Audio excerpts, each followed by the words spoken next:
അങ്ങനെ നമ്മുടെ ബാലചന്ദ്രൻ പറയുന്നുണ്ട്, സ്റ്റാൻലിയോട് പറയുന്നുണ്ട്, ഞാൻ അന്ന് പോയിട്ട് നീലഗിരി പോയിട്ട് ഗംഗേട്ടനിൽ നിന്ന് എല്ലാ സത്യങ്ങളും മനസ്സിലാക്കി. ആ മിനിറ്റ് ഞാൻ നിങ്ങളെ മാത്രം കണ്ടിട്ടുണ്ടെങ്കിൽ നിങ്ങളെ ഞാൻ വെടിവെച്ച് കൊന്നിരുന്നു. എനിക്കത് ഒട്ടും സഹിക്കാത്ത ഒരു മിനിറ്റാണെന്നൊക്കെ പറയുന്നുണ്ട്. എന്തായാലും നമ്മുടെ ബാലചന്ദ്രന് അറ്റാക്ക് വന്നതൊക്കെ പറയുന്നുണ്ട്. ആ സമയത്ത് നമ്മുടെ സ്റ്റാൻലി എല്ലാം കഴിഞ്ഞിട്ട് പറഞ്ഞു, എനിക്ക് എൻ്റെ മോളെ ഒന്ന് കണ്ടാൽ നന്നായിരുന്നു എന്ന് പറയുന്നുണ്ട്.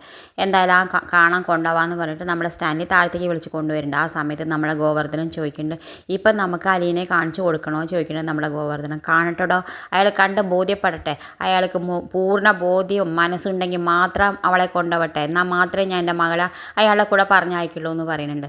എന്തായാലും പിന്നെ നമ്മുടെ ഗോവർദ്ധൻ ഇങ്ങനെ ഓരോന്ന് പറയുന്ന സമയത്ത് നമ്മുടെ ബാലചന്ദ്രൻ പറയുന്നുണ്ട്, ഇപ്പോൾ നമുക്ക് സ്റ്റാൻലി ജോസഫ് ഉണ്ട്, അയാളുടെ റൗണ്ട് കഴിയട്ടെ, അത് കഴിഞ്ഞിട്ട് നമുക്ക് വൈജയന്തിയെ കൊണ്ടുവരാം, എന്നിട്ടാണ് അവളുടെ റൗണ്ട്, അപ്പം നീ കളി കാണാൻ പോണേ ഉള്ളൂ ഗോവർദ്ധന എന്ന് പറയുന്നുണ്ട്. എന്തായാലും സ്റ്റാൻലി ജോസഫെ കൂട്ടിയിട്ട് നമ്മുടെ അലീനെ കാണാൻ നമ്മുടെ ബാലചന്ദ്രൻ എത്തുന്നുണ്ട്. ഇത് കാണിച്ചും കൊണ്ടാണ് ഇന്നത്തെ പ്രൊമോ അവസാനിക്കേണ്ടത്. ഇതുപോലുള്ള പ്രൊമോ വിശേഷങ്ങൾ നിങ്ങളുടെ മുന്നിൽ എളുപ്പത്തിൽ എത്താൻ ഈ ചാനൽ ഒന്ന് സബ്സ്ക്രൈബ് ചെയ്യാൻ മറക്കരുതേ.